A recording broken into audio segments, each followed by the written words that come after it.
was head of the FBI in Southern California for the most part, except for 2 southern counties in California, San Diego and Imperial County. I was in charge. I had over 700 personnel under my command. I had a budget of $22.5 million. We were the elite investigative organization of the world in our day. There's no question about who was responsible for the 1993 bombing of the World Trade Center. Through their informant, Salam, the FBI informant Salam, they had control of whether or not to place a dummy bomb or a real bomb there. They placed a real bomb, and the reason they did was to pass the anti-terrorism legislation. There were only 6 people killed, not enough to pass the legislation. Now, by the way, the reason there were only 6 people killed is because the car bomb would be placed by a support beam of some sort, a pillar or post, and there was another car illegally parked there, so they couldn't put the bomb exactly where they wanted. Otherwise, that old Trade Center, the World Trade Center, would have come down at that time. That was their plan. So then, in 1995, we had the Murrah building in Oklahoma City, 168 people killed. Then, a year later, they passed the anti-terrorism legislation. But I'm telling you that the FBI knew about this, they had control of it, and did nothing to stop it. We had the Marine Barracks. We had our embassy in Kenya. We had Pan Am 103. We had the USS Cole.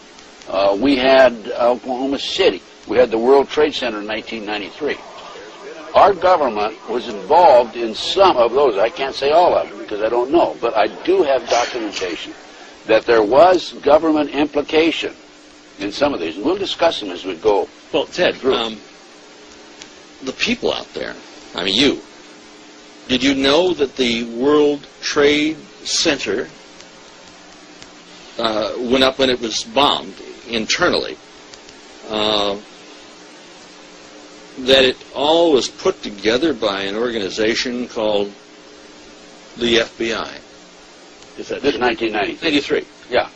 Yes. I have and I'll show this on camera, a newspaper article from the New York Times, and it was also an article in the LA Times, by the way, and it's dated October 28, 1993, and it's a result of testimony in the trial, and the informant, the FBI informant in the trial, a fellow named Salam, a 43-year-old former Egyptian army officer.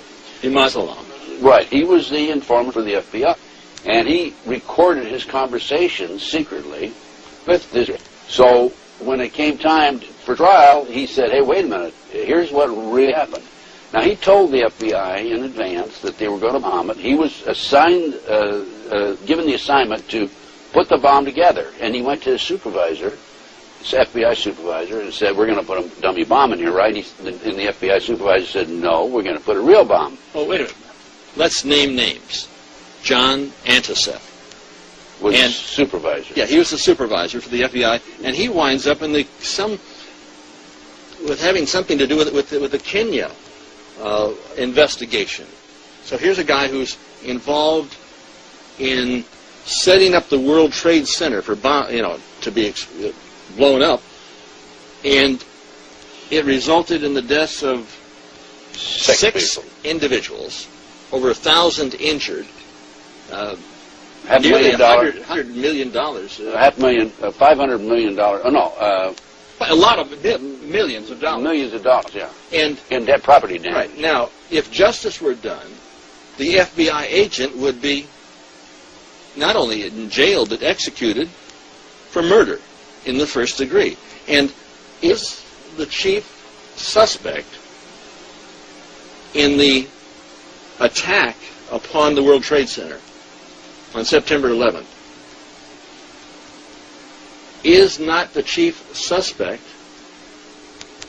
the individuals or individual agency that bombed the World Trade Center in 1993? Based on what happened in 1993, the FBI not only knew in advance they were going to bomb the World Trade Center, they furnished the ingredients for the bomb. Based on that, I would say that the FBI is the primary suspect, but also I think we have to consider the CIA. And the reason you have to consider the CIA is because when you skyjack 4 airplanes simultaneously with 19 skyjackers, that is no small operation. That took years to plan, number one, and hundreds of people had to know about it in advance. Now, our government, NSA, was monitoring bin Laden's phone calls in February 1998. Are you going to tell me for 1 minute that we didn't know about this in advance? The CIA had to know about it. The FBI had to know about it. The Mossad had to know about it. Now, MI5, British intelligence, had to know about it.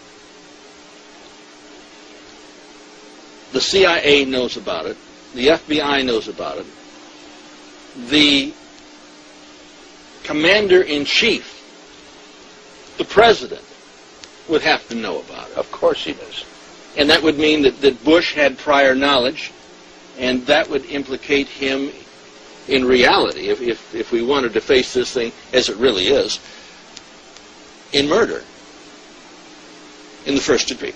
Let me explain to the audience what's happened here.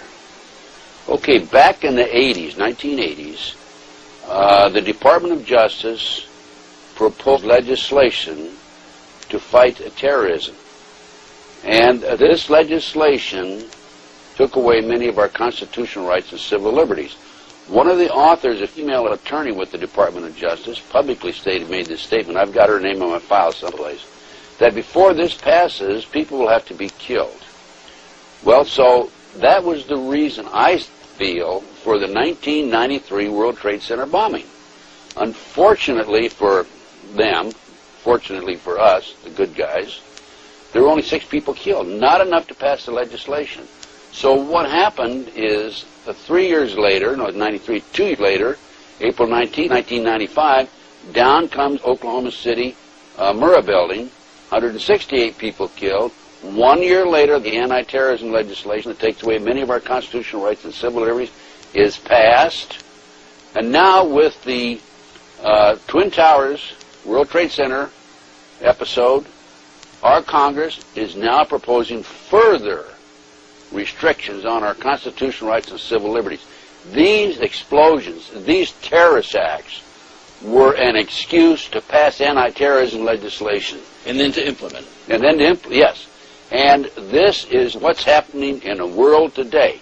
And that's why our intelligence people are not only knew about it in advance, but probably involved. There's no question. You cannot possibly have an operation of this magnitude without our people knowing about it. Now, our government, the FBI... When you say our government, and I got to challenge you. This isn't our government. Well, it's the banksters' government, because they control both political parties. The government knows the what, where, why, and when, and how.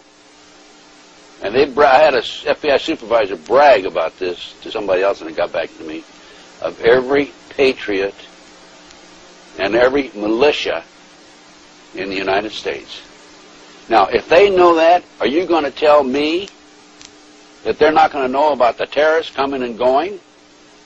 By the way, this operation, based on information that's come out since the attack, the terrorist attack, was planned in England, London, England. The training took place in Afghanistan and in the United States. And these terrorists came in and took pilot training here. And as I said earlier, bin Laden's phone conversations were monitored, according to the press, in February 1998. Are you going to say they didn't monitor them after that? No. Well, wait a minute, no.